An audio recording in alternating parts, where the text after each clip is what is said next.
Hey, welcome to our channel.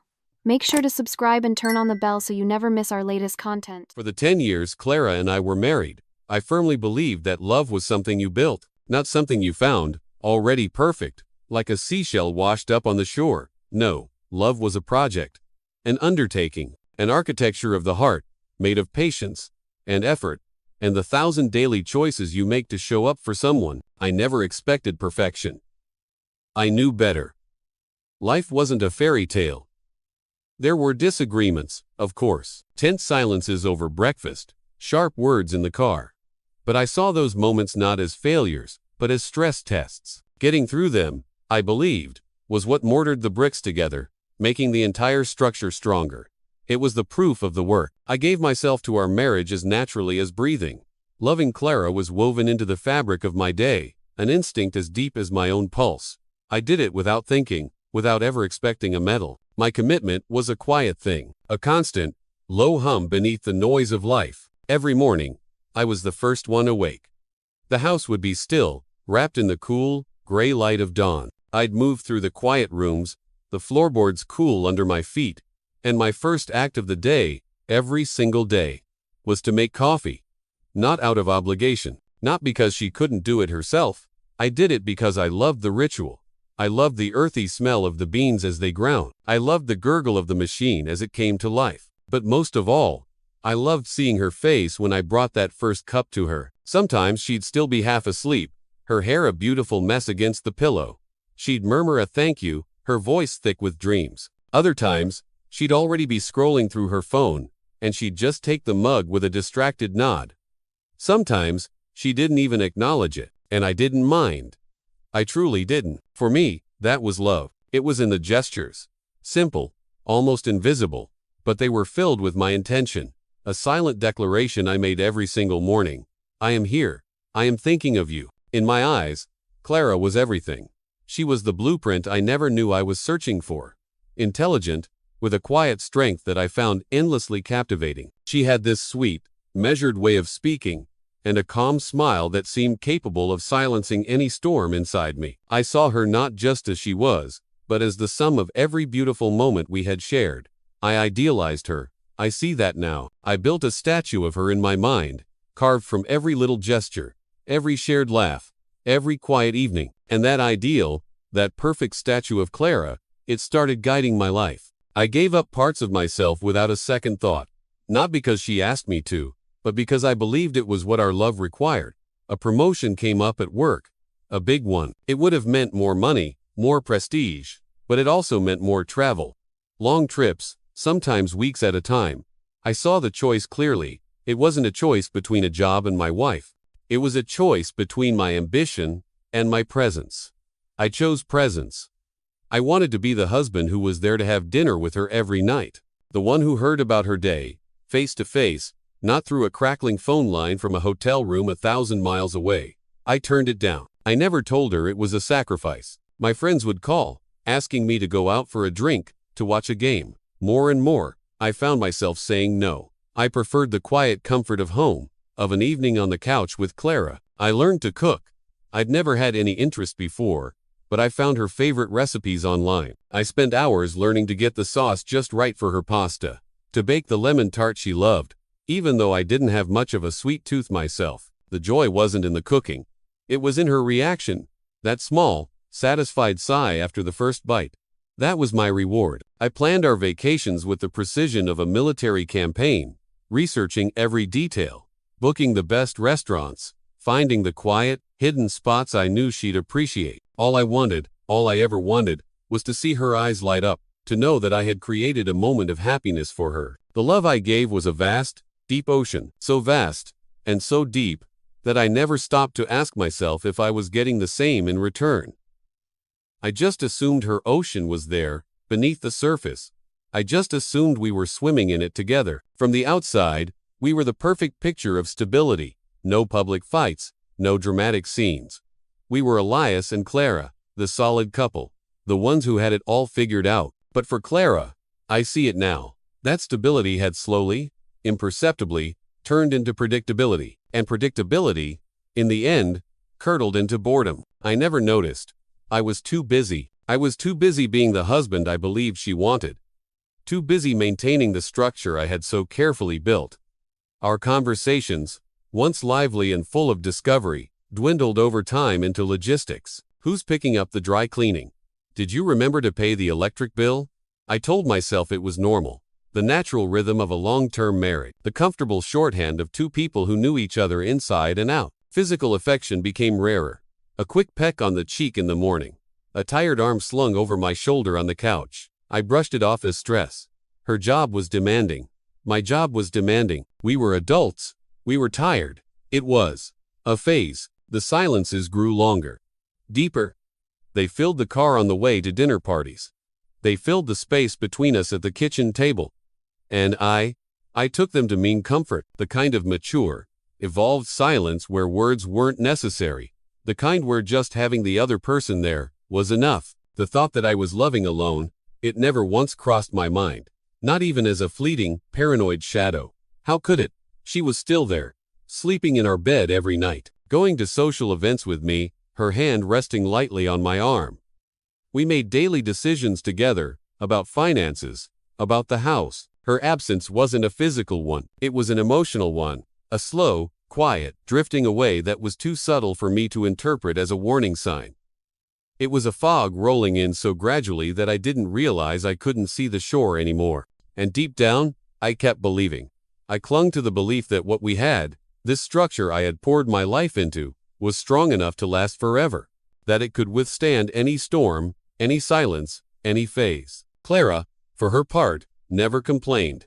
She never yelled. She never said, "Elias, I'm unhappy." But she didn't show any enthusiasm, either. When I'd arrange a special dinner at even so, I kept trying.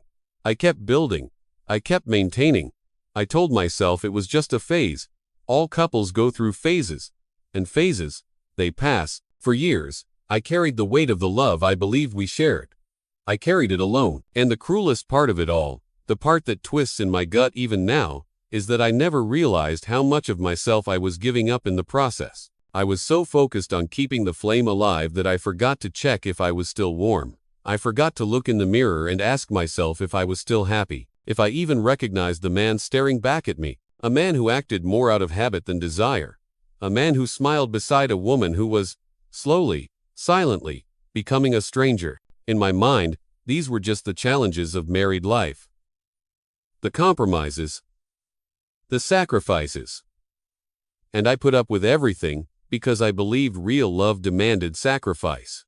But while I was sacrificing my time, my dreams, and even my own identity, Clara was silently distancing herself. And all of that, all of her unspoken unhappiness, it remained hidden, like a deep, structural crack behind a perfectly painted wall, hidden, until the day something, or someone, brought it all crashing down. That night, I decided to come home early. The whole day at the office, my mind had been elsewhere. I kept replaying the last few weeks in my head.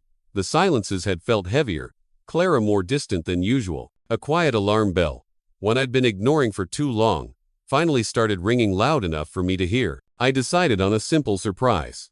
A gesture. Something to cut through the fog. I stopped at a small shop near my office and bought a bottle of her favorite wine, a deep, rich Cabernet she adored. And next door, at the bakery, I picked up a slice of their apple pie. It was something we used to share, years ago, on quiet Sunday afternoons. A small tradition we had let fade away. It wasn't a special occasion. It wasn't an anniversary or a birthday. But I felt like, maybe, an unexpected gesture could rekindle what had grown lukewarm. A small act of love to say, "I see you, I remember us." As I parked the car, I felt a slight tightness in my chest. A strange, unidentifiable anxiety. I brushed it aside. Just tired, I told myself. Long week. I opened the front door slowly, trying not to make a sound. I wanted to surprise her. I was already picturing the scene in my head. I'd find her on the couch, maybe reading a book. I'd walk in with the wine and the pie, and her face would light up with that genuine, unguarded smile I missed so much. But the house was silent, eerily so. The only sound came from the end of the hallway, a low voice. Spaced words. Clara was on the phone. I smiled to myself. Perfect. I could wait until she finished her call, then make my grand, thoughtful entrance. I set my briefcase down and moved forward quietly, the bag with the wine and pie rustling softly in my hand. Her voice grew clearer with each step. At first, it sounded like any other conversation. Trivial. Work gossip, maybe, until I heard my own name. I stopped, dead in my tracks. My body reacted before my mind could process it. A sudden, absolute stillness. I stood there, hidden by the turn in the hallway, and I listened. And I heard things I never imagined could come from the mouth of the woman I loved, the woman whose happiness had been the central project of my life. So suffocating, you know, she said. Her voice was light, casual. He's just so predictable. Every day is exactly the same. I feel like I'm in this prison of routine. Stuck. The words hit me, but they didn't feel real. It was like listening to a scene from a movie. A life that just makes no sense anymore, she continued. I felt my body turn cold. A strange, heavy feeling spread through my chest, as if the air around me had suddenly become thick as water. I couldn't tell what hurt more, the words themselves, or the way she said them. There was no anger in her voice. No sadness. Just a light, airy, almost mocking tone. She was venting to someone, a friend, maybe, or maybe someone closer. It didn't matter. The only thing that mattered in that moment was that she sounded relieved. Relieved to finally say it all out loud, like she'd been holding her breath for years, and was now letting it all out with a cruel, exhilarating sense of freedom. I stood there, frozen. Should I back away, step forward, and confront her? My heart was a frantic drum against my ribs, fast and off rhythm. I was still holding the bag with the wine and the pie. My hand was trembling now. The gesture felt ridiculous, pathetic. A child's offering in the face of an adult catastrophe. This sweet, simple thing I had planned for our evening, it was utterly pointless. A monument to my own ignorance. For years, I had loved someone who no longer looked at me with a sparkle in her eyes. I had loved a memory. An ideal. This wasn't just a fight. This wasn't a passing complaint. This was something deeper. This was the final, definitive verdict on our entire life together. It was rejection, not loud and explosive, but quiet and disguised as silence for years. A buildup of unspoken feeling, suddenly laid bare in the most raw, brutal way imaginable. And then, I heard it. A laugh. Not loud, not boisterous. Just a light, genuine laugh. She sounded relieved, maybe even happy. That sound struck me harder than any of her words. It shattered something deep inside me. It was as if my pain didn't exist to her. As if I had never mattered. As if all our years of dinners, and conversations, and plans, were just forgotten chapters in a story she was tired of reading. I turned around, without a sound, and headed upstairs. My hands shook as I opened our closet. Our closet. The word felt like a lie. I grabbed the first suitcase I could find and started tossing clothes inside. No order, no thought, just pure, raw instinct. I needed to get out. I needed distance from this reality that had seemed so solid just minutes ago, and from the abyss that was now unfolding before my very eyes. Every hastily folded shirt, every pair of pants, felt like an answer to the question screaming in my head. How could I have been so blind? On my way back down the hallway, suitcase bumping against my leg, I passed the living room door. I took a deep breath, turned the knob, and walked in. Clara was still on the phone, her back mostly to me, curled up on the couch. The sound of my entrance made her turn. The carefree look in her eyes vanished the instant she saw me. And the suitcase. Her expression shifted from confusion to a dawning, panicked understanding. Her mouth opened slightly, but no words came out. The phone was still pressed to her ear. I could hear a faint, tinny voice on the other end. I didn't say a word. I didn't yell. I didn't accuse. I didn't demand an explanation. I just looked at her. I looked at her for a few long seconds, as if trying to memorize that face one last time, the face of the stranger I had been living with. I wanted to burn this image into my mind. Clara, caught in the act of dismantling our life, her face a mask of shock. Then, I left. I turned and walked to the front door. It closed softly behind me, almost elegantly. A gentle click that belied the deafening explosion inside my own head. But inside me, the noise was deafening. I didn't look back. I walked to the car with determined, mechanical steps. I threw the suitcase into the back seat. It landed with a heavy, final thud. I got in, buckled myself in hastily, my hands still shaking as I gripped the steering wheel. My world, the carefully constructed world of Elias and Clara, had just ended, and nothing made sense anymore. I didn't cry. I was too stunned for tears. My body was running on pure adrenaline and shock. I turned the key in the ignition. The engine rumbled to life, a familiar sound in a world that had suddenly become alien, and I drove off. Thoughts and images spun in my mind, her laugh, the word suffocating, the way the wine bottle felt in my hand, her startled face. It was a chaotic slideshow of pain. I still couldn't fully grasp what was happening. It felt like watching a movie about someone else's life. But one thing grew clearer with every block I put between myself and that house. The life I had known, it was over. It ended right then and there, with that phone call. I couldn't imagine what would come next. There was just a blank, terrifying emptiness. I drove aimlessly for what felt like hours, but was probably only minutes. My chest was tight, my heart pounding irregularly. The image of her laughing on the phone, so casual, so free, it wouldn't leave my mind. The car felt too small, too confining for the storm of emotions raging inside me. My first impulse was to just keep driving, cross the city limits, get on the highway, and disappear for a few days.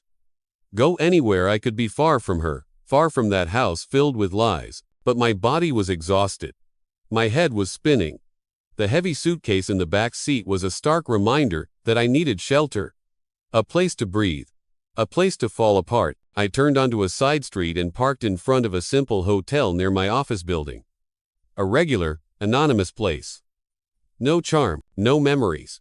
And in that moment, that was exactly what I needed. I asked for a room. One night, maybe two. The front desk clerk asked a few routine questions. I answered on autopilot, my voice low and distant. I felt like a ghost. Once in the room, I dropped the suitcase on a chair. I took off my shoes, and just stood there, in the middle of the cheap carpet, caught in the surreal space between the home I had just left and this strange new place that was now my refuge. I looked at my phone. I saw her name light up the screen. Missed calls. Messages were starting to come in. One after another. Elias, where are you? Please call me. What is happening? Let's talk about this. I took a deep breath, the stale hotel air filling my lungs. I set the phone face down on the nightstand. I couldn't process anything else. I needed silence. Real silence. Not the comfortable silence I had misinterpreted for so long.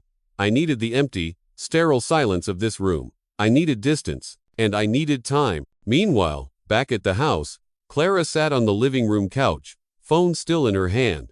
It took her a few seconds to grasp what had just happened. He had walked right past her, carrying a suitcase, and simply left. It was like a stranger had crossed the room, someone she didn't recognize. This wasn't the calm, rational Elias who always wanted to talk things out. This was someone else, someone broken. She tried calling again. Voicemail, and again. Nothing. Anxiety, sharp and cold, began to build inside her. She got up and walked around the house, a frantic energy possessing her. She went to the bedroom and saw the empty space in the closet, the doors left ajar. He had left with intent. This wasn't an impulsive storm out. This was a departure. She went back to the living room, her mind racing, trying to make sense of his behavior, until her eyes landed on the coffee table. She froze. Sitting there, where they hadn't been before, was a bottle of red wine and a still-sealed box of apple pie. Her heart started pounding. She took 2 slow steps toward the table, looking at those objects as if they were artifacts from another dimension. He had come home. He had brought them with him. A gift, a gesture, a surprise. Rachel closed her eyes, backing away slightly as the horrifying conclusion formed in her mind. The weight of the discovery pushed her down onto the couch. She sat slowly, staring at the wine and the pie with an expression that mixed shock and a deep, sickening guilt. He heard me. The thought was a physical blow. She brought a hand to her mouth, her eyes wide, her mind replaying the conversation she'd had just minutes earlier. Every careless, cruel word she'd said about him now echoed in the silent room like a harsh verdict. He had heard it all. He was standing there, in the hallway, when she spoke about him that way. He was right there, and he left without saying a word, because there was nothing left to say. I woke up before my alarm went off. For long minutes, I just stared at the textured ceiling of the hotel room, watching the faint morning light filter through the cheap curtains. It felt like waiting for an answer to appear in the plaster cracks. My night had been a restless sea of thoughts, mixing memories of the past with a terrifying, formless future. But it was the present, this cold, sterile present, that truly hurt. I picked up my phone, my fingers moving with a new, unfamiliar resolve. I dialed my boss's number. I quietly asked for a few days off. I didn't give any details. I just said, I need some time. The direct, uncharacteristically firm tone in my voice was enough. He didn't ask questions. When I hung up, I felt a small sliver of relief. For now, there were no deadlines, no meetings, no demands. Just this gaping void. I threw on the crumpled clothes from yesterday and left the hotel without a plan. I thought about moving. Just packing up what little I had and starting over in another state. I no longer felt like I belonged in this city, in this place where every street corner held a memory. Everything that once felt like home, now felt like a ghost limb, an ache where something used to be. I walked. I just walked, letting the morning city rush past me. Eventually, I saw a cafe next to the building where I worked. I knew the place, but had rarely gone in. Today, it seemed anonymous enough. I walked inside and chose a small table by the window. Just a black coffee, I told the waiter. He set it down quietly, respecting the lost look in my eyes that must have said more than any words could. I stared into the dark liquid, as if it held some kind of logic, some answer to the chaos in my head. Meanwhile, Clara had run out of ways to reach me. She had spent the entire morning pacing our house, her house now, her eyes glued to her phone, waiting for a response that never came. With each passing minute of my silence, her guilt grew. It became a living thing, heavy and suffocating. She decided she had to do something.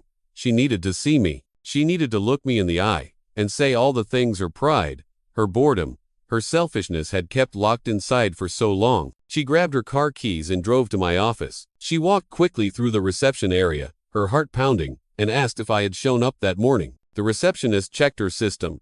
Mr. Jensen, he called in early, took a few days off. He's away for now. Clara thanked her, a polite mask on her surprised face. She'd imagined I'd be there, carrying on, being the predictable, stable Elias she knew. But no. I was gone from there, too, and that information, that small act of self-preservation on my part, hit her harder than she cared to admit. Leaving the building, she walked slowly, her eyes scanning the street, not knowing where to go next. And then, almost by reflex, she glanced toward the cafe next door. She saw my silhouette through the window, sitting alone, staring into a cup. She crossed the street, her heart pounding in her throat. She pushed the door open, the little bell above it chiming, announcing her arrival. I sensed her before I saw her. A flicker of movement in the reflection on the glass. She sat down at my table. I didn't say a word. I just watched her, my eyes feeling empty, detached. She took a deep, shaky breath. Elias, I need to apologize, she started, her voice trembling, replaying last night in my head, over and over. I see how unfair I was, how cruel. So, she said she'd spent the entire night thinking about everything, about us, and the more she thought, the more she realized how much she'd lost control of what actually mattered. I stayed quiet.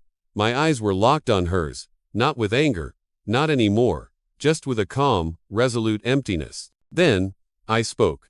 My voice was low, flat. Just one thing, Clara, tell me the truth. She bit her lip, hesitating, her eyes filled with tears. If I tell you everything, you might never want to see me again. Her voice was a whisper. I'm scared. I think, maybe it's already too late. She paused, gathering herself. But I have to tell you, because when you walked out that door, something in me broke. I felt this emptiness, so huge I could hardly breathe. And in that emptiness, I could finally see how little I valued what I had. She leaned forward, her hands clenched on the table. I want to try again, Elias. I still believe in us, but I can't do that. I can't ask for that, without being completely honest. She closed her eyes for a moment, took a deep breath, and then, barely audible, she said the words that would change everything. Again, I'm going to tell you everything. I remained silent, waiting. The air in the cafe felt thick, heavy with the unspoken. Clara took one more deep breath, her hands clutching the fabric of her pants at her knees, as if summoning the courage to speak the truth she knew would be a final blow. She looked at me, her eyes pleading, for a few long seconds before she finally spoke. There's another man, she said.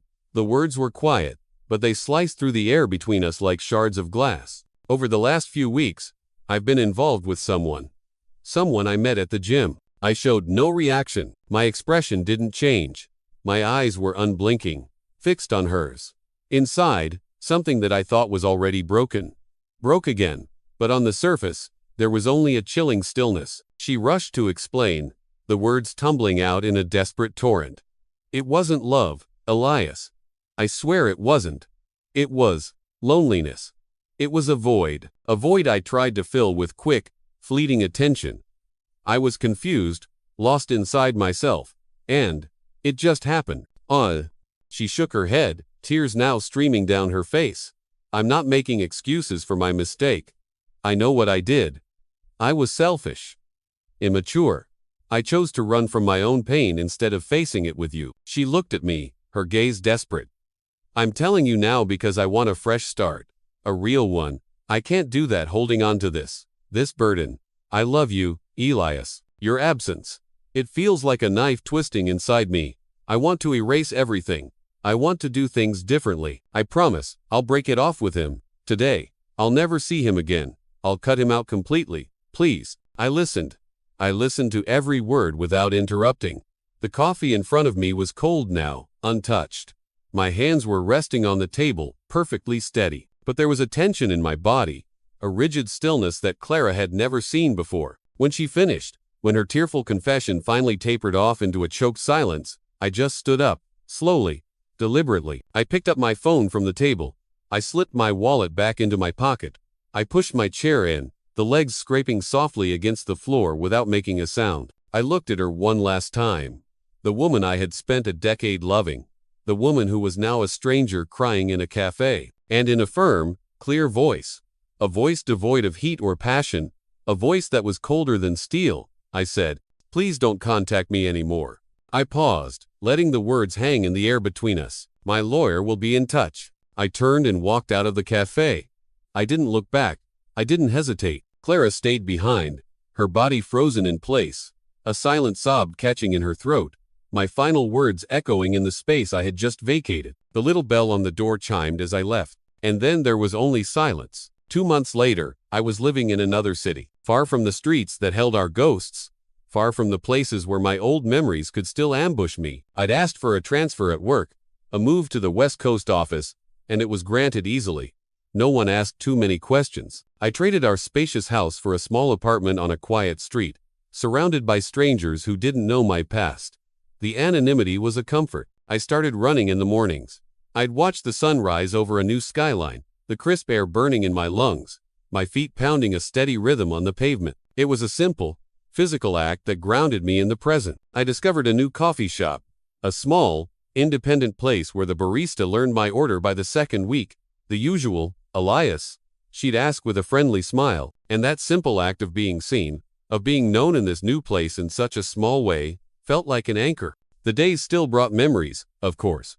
A song on the radio, the scent of a particular flower, a couple laughing on the street. They would sting, sometimes. A quick, sharp pang of what was lost. But now, I could breathe through them. I no longer had to carry the suffocating weight of doubt. I no longer had to try and interpret silences. I was no longer driven by the frantic, desperate urge to save what had already broken. I was guided now by a quieter, steadier desire to rebuild myself. One morning, I was sitting on a park bench, a book open in my lap, a cup of coffee in my hand. I was just watching the world go by. Children were playing on the swings, their shrieks of laughter echoing in the clear air. An older couple walked hand in hand, their pace slow and synchronized. There was something peaceful about it all, a kind of quiet contentment I hadn't felt for a very long time. I no longer thought of Clara with anger. The sharp edges of that pain had softened into a dull ache of acceptance. The love I'd given, the devotion I'd shown, the man I'd been in that marriage. All of it was still a part of who I was. I didn't regret the love I had given. It was real, it was honest, it was mine. But now, there was something more, something new. There was peace. And that peace, it didn't come from having someone else by my side. It didn't come from a new relationship or a new romance. It came from finally, after a decade of looking outward, turning my gaze inward. It came from choosing myself.